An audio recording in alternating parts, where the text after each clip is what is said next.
You got to try to find these new fields, these new things which are emerging. Now, here's the good news, right? According to futurist Peter Diamandis, between 2022 and 2026, the world will see as much change as between the year 1900 to 2000. In 4 years, starting next month, we're going to see as much change as between the years 1900 to 2000. New technologies, new opportunities, new things are going to emerge. The whole field of Web3 is emerging right now. And this means there's going to be so much opportunity for disruption. I hated my current existence. And so I think some people don't hate their current existence enough. And so I don't think you either have to really believe that this thing's going to happen, or you have to know that your life sucks. And I knew that my life sucked. And so I knew that if I did something else, it would have a higher likelihood of changing my life than not doing something. And at least that's how I would say that I probably saw it in the beginning. It's I didn't know if it was going to work, but I knew that I wasn't going to stop. That's the thing. I wake up every single day and I think to myself, I am the most unqualified non-development tech founder in the face of this internet, and yet I'm still going to do it because I don't want to lie at the end of my life and think, I wish I would have tried something. Ask the questions of what you want to do next. The world is going to put you in the box on what you have to do next, because they're determining who you need to be. And you are rising up to their expectations because you're not asking the questions yourself. So clarity to me is stemmed from you being able to sit down and ask those tough questions that piss you off, that irritate you, that make you emotional, that you cry over, that you reflect, that makes you want to do research, that makes you follow up, that makes you sit down and say, I don't really know. The crazy part about business, this is kind of the craziest part, at the same time, you only need one hit. Just one. So as long, with $1 Million Weekend in the book, one of the biggest breakthroughs for people is just getting started, because Zuckerberg really has done one thing. He started Facebook. Either you have to have a reward that incentivizes you. It's the way towards or away. It's either we're going away from pain or we're going towards pleasure. And I think a lot of people are really looking for that passion that's going to be towards. But I think early days, and I talk a lot about this, but I think negative motivation is poo-pooed too much. If you are angry, use it. If you are sad, use it. Because what else are you going to do with it? You might as well let it help you. Or it uses you. You know what I mean? And so I always like to see, when I was in my earlier days, I felt like I was wielding my anger, at least, in a direction. And I think also a lot of people think that they have to get it right on the first shot. But one of the beliefs that I had was that I just want to be directionally correct. If I move, I know that I don't like this. And so this way is not where I am. And so I will start taking steps this way. And from the story that you at least heard, it's I'll ping pong a little bit to try and directionally move that way. And it's funny because Caleb's seen plenty of things from what we do at acquisition.com where we're we'll try it out. And if it doesn't work, then we're oops. All good. I'm going to give the advice that I heard my third year of business. I was sitting with a group of other photographers who were farther in their career, and I had always found a way, even though I couldn't afford to get educated specifically in the photography realm because there was very high ticket experiences, I would find a way to leverage what I thought I was good at in exchange. I'm a firm believer in bartering. Bartering is my favorite thing. And so I realized that while I'm not necessarily a copywriter, I wouldn't classify myself as a writer. I had a blog at the time. I still have a blog, but at the time I was blogging every single day, and other photographers started noticing the quality of work that I was doing. And so I found a photographer in my area. I was living in Los Angeles at the time, and I said, hey, would I be able to go to your event and write a few blog posts about your event? And in addition to, if you let me come, could I also write your bio, for your website? Because I gave a little preview. I was his bio was just great photographer, love my camera. And I kind of wrote just the first paragraph of what could be his bio based on things that I had read about him on the internet. And he was just yes. So I got into this room, and what he said, I felt it just pierced my heart. And this is the thing that I will tell everybody again and again. He said, jump and the net will appear. And it was the first time in my entire life that I had ever heard somebody speak so brazenly about taking a risk. Again, who I am now as a risk taker is so different than who I was when I began. And the way that you strengthen that risk muscle is by taking risks. And when he said that 3 years into it, I realized, okay, now is the time for me to start taking those risks. I wish somebody would have told me that sooner. And this is always the advice I always go back to. Jump and the net will appear.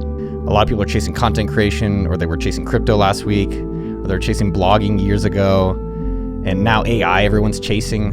And so what I'd recommend for other people out there, and I've been able to do this literally, I've chosen so many $1 trillion markets to be around, and a lot of my success is just because I'm in the market, and the market does well. But I'm curious about these things, number one. So I was curious about social networking, and I was like, oh shit, that's big. Because I got onto it, and I was able to see like, wow, you can connect with the entire world, even though there wasn't really the entire world at that point. So curious, same with Mint.com. I was like, man, money, I think worldwide it's pretty important. I think there's going to be something, if you have a free money tool, that's going to be big. Same thing then with Facebook games, that was going to be big. Then I did payments for games, that was big. And then I did kind of a Groupon business, which became AppSumo, that was big. Then we built SumoMe.com, that was big, which is software tools. So ideally, number one, you're curious. So I can talk about my crypto thing, because I think that's kind of an interesting example of it. Number two, how do you get a part of it today, right now, not how? Don't worry that you don't have a website, don't worry you don't have a big social media presence, but what can you take action on to put yourself in that space? So can you be in a community online? Can you geographically move? Can you start creating in that space? So I think people are curious maybe, and they can find it, but they don't necessarily try it and understand it, and they don't do anything about it. So even with crypto, got involved, I heard about it in 2012, didn't do anything, I thought it was stupid. And then in 2016, I had to buy an illegal NFL stream. That's how I got into crypto. And so I bought this illegal NFL stream on a website, seasonsforyou.com, and I saw the power of what this could be. And then I started buying at that point, and that's where it's now become a multi-million-dollar portfolio. And I think the biggest thing for everyone out there is, what are you doing on your phone all day? There's probably something within there that's $1 billion opportunity. Same thing on what you're doing outside, same thing what you're watching on content, and just being a little bit more curious and then taking action around that. My executive team, they decided to skip their salary for a month so that everybody else could get paid. We had maybe 60, 70 employees at that time. And fortunately, January came in, and January is always a great month for personal growth. And we had a campaign that worked, and we were able to get back on our feet. But these type of moments, they're soul crushing. They keep you up at night. But you gotta be prepared to go through them on your journey. But again, if you adopt the attitude that the number one thing is your growth, is how much you're learning, you're better able to go through these ups and these downs. Like the ups don't go to your head, and the downs don't destroy you. Get to the deeper part of who do you want to be? What life do you want to live? And why do you want to live this life? Why is it important to you? Why is it worth you putting through all these hours? Why would you want to do that? That's transition when you go through it. And then the pressure part, when you said, here's who I'm going to be, where you declare your intentions to the world. This is what I'm going to be doing. A lot of times we keep things a secret. And so there's a debate. Some say you should never declare your intentions to the world because that pressure could create anxiety. You should never do it.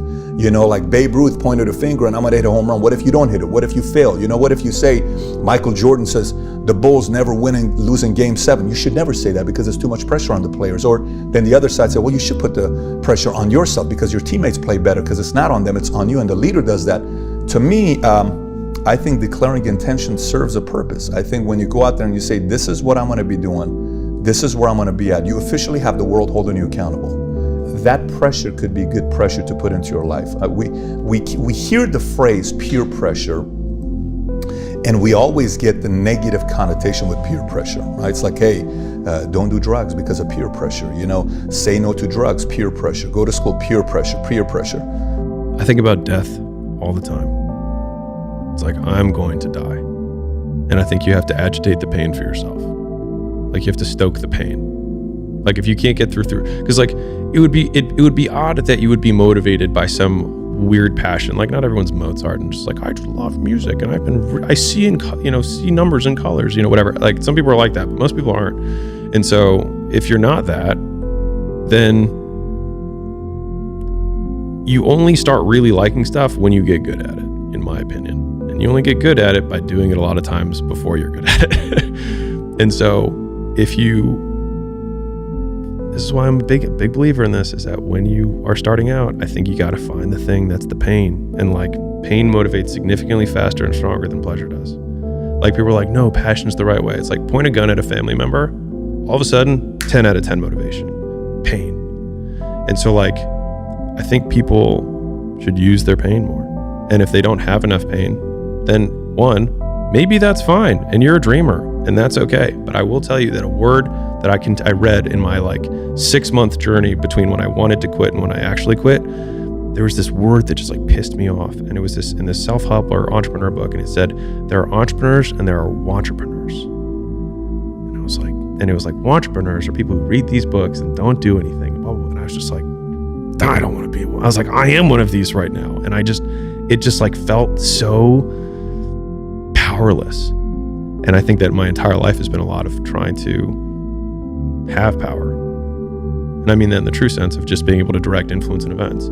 I've wanted to have more power to protect myself, protect the people I care about, etc. And I felt very powerless. And I think that I was in that comfortable, like my dad approves of my current situation. I had a job that when I told people, they're like, oh, that's fancy. But I felt powerless.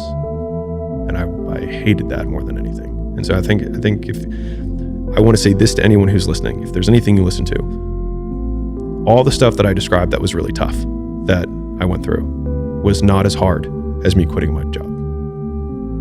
By far, the hardest decision of my entire life, bar none.